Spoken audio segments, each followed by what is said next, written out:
Hey everyone, my name is Dustin Porter. I'm from Williams Lake, BC, and I follow a few different sites on Facebook about forgotten BC and different BC history.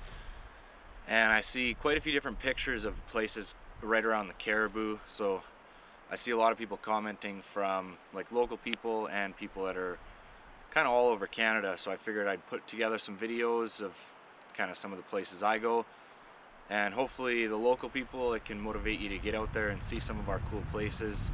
The people that live too far away to get here, hopefully this will give you a bit of a view of kind of what the places are like. So today I'm going to one of my favorite places around the Caribou. It's called Russian Island. It's an island on the Fraser River that a guy immigrated from Russia, and he set up a little house on this island in the middle of the Fraser River. It was in the 1950s, and he was looking for gold. Obviously, there's a tunnel that he bored down right into the middle of the island, into the rock. So that's pretty cool. It's one of my favorite places because it's so hard to get there. It hasn't really been vandalized, and it's still, today, 60 years later, still pretty much the same as he left it. There's lots of cool little things hidden all over the island, so I'm going to show you that. Apparently about 3 days each year the river's actually low enough that you can walk over to the island, which I've lucked out once and done before, but I've never been around when it was low enough to do that again. So the only other way is by riverboat or by a cable, and the cable was put there to run a ferry back and forth on the water. So it's a big, really big, thick cable, so I couldn't find any sort of pulley or anything that would be big enough to fit over there to go across the cable. I'm sure there's something out there, I just wasn't able to find it, so I actually built something. I'm going to show you that.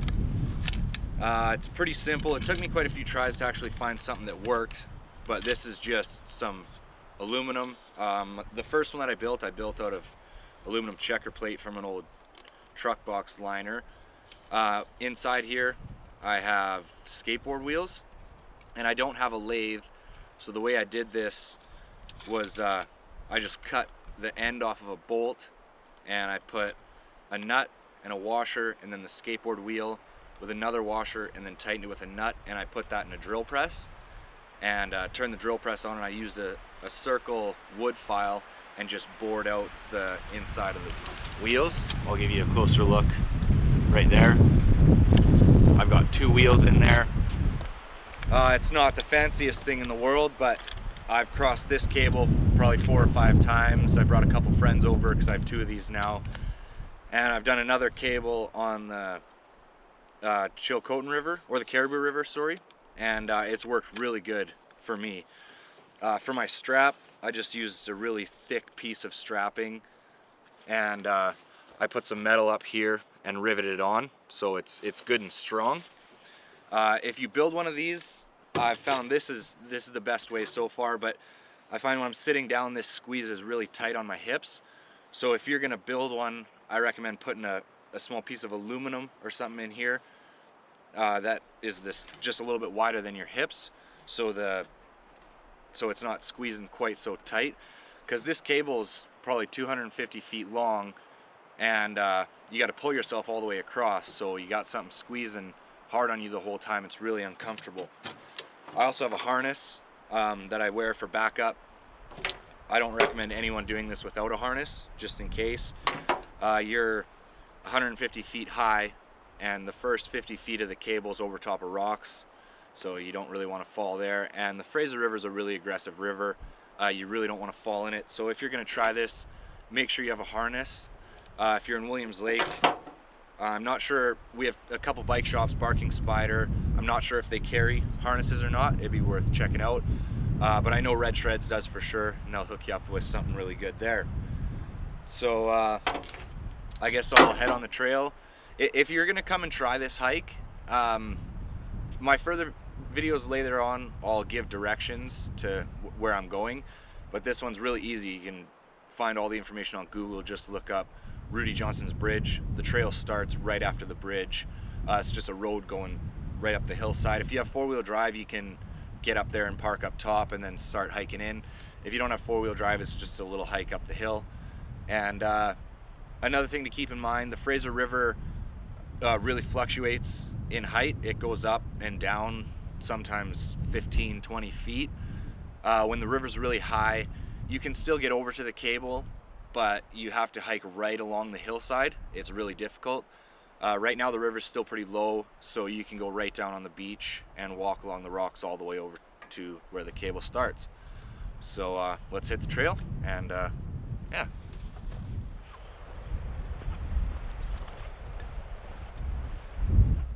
So unfortunately today, since I'm crossing the cable, I can't bring much for camera equipment, so most of this will be shot freehand, so sorry about the shaky camera, but that's all I can really do. I'm just getting to the first cool part of this hike. It's this suspension bridge. Pretty rickety, but it's held me quite a few times.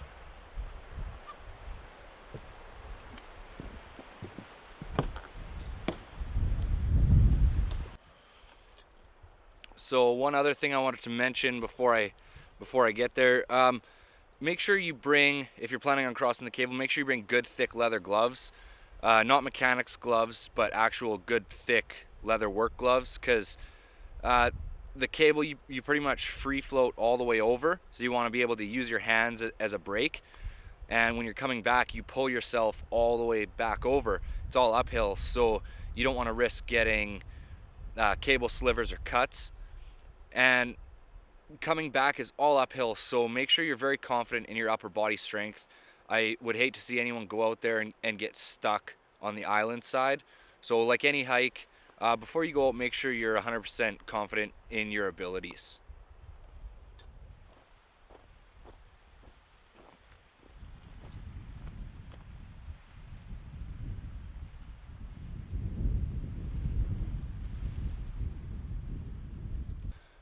So I'm just getting to the bottom of the cable here. Obviously I can't carry my camera across, so I'll be putting it in the backpack. I'll have my GoPro on. Unfortunately I only have a chest mount for my GoPro, so it won't be the best shot, but it'll be enough to give you guys a little look at what it's like out on the cable. So I'm gonna get all geared up and head across.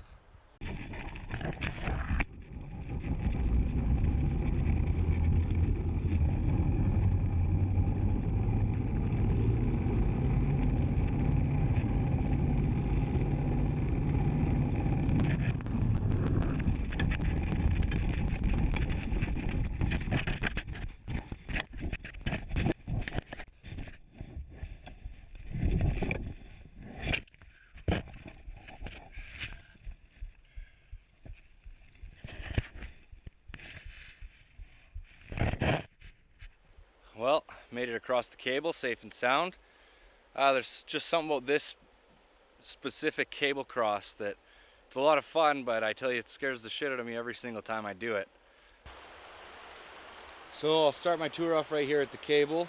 It's a little bit windy today, so sorry if there's a bit of wind noise in the mic. But as soon as you're done the cable, head through the bush right here and head towards the southern tip of the island. That's where the cabin is.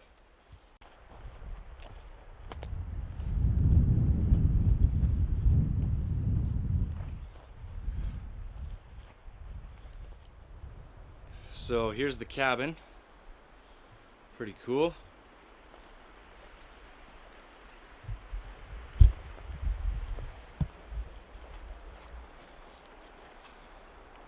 I don't know how long this guy actually lived here, but this is my favorite part of it, the chimney. It's a lot of work put into that.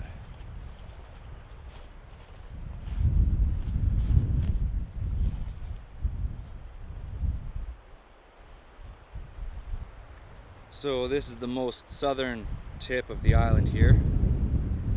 When you walk across, I don't know if the river is going to get low enough this year, but that's where you can walk across. If it's low enough, it's definitely not right now.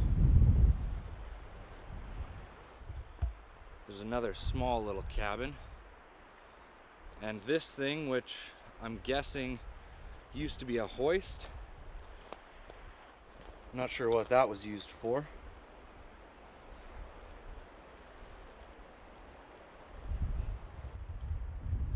So this is a neat little find that I found, probably my third time here.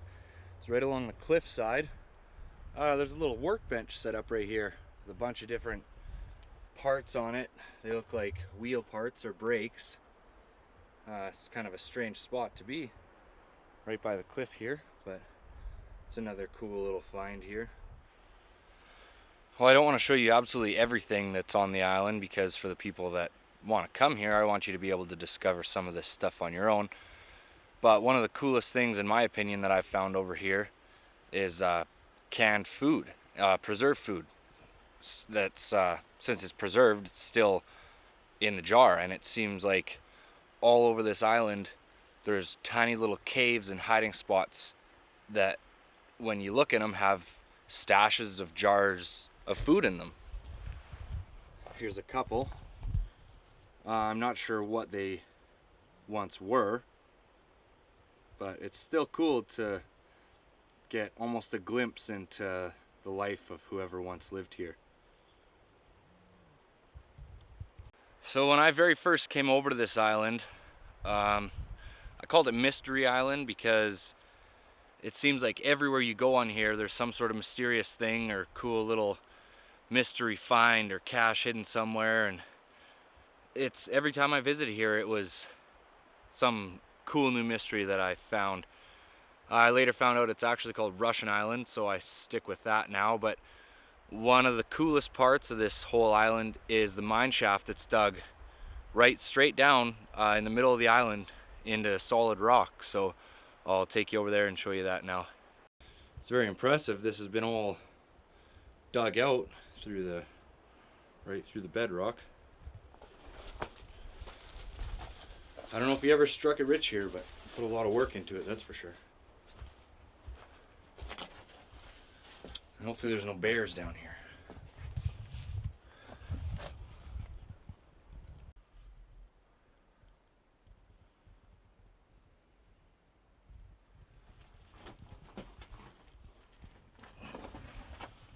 Pretty cool.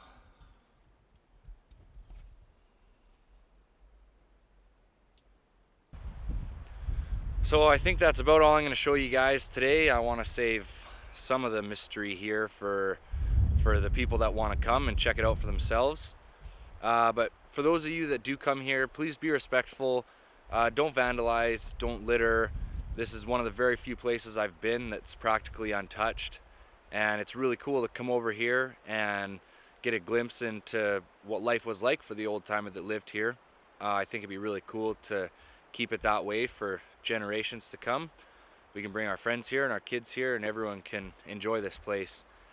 I hope I motivated some of you guys to maybe come check it out or get out and do some other hikes around the Caribou. For those of you that live too far away to come see this place, I hope this gave you a cool glimpse into this island. Yeah, thanks for watching. I'm gonna head back to town.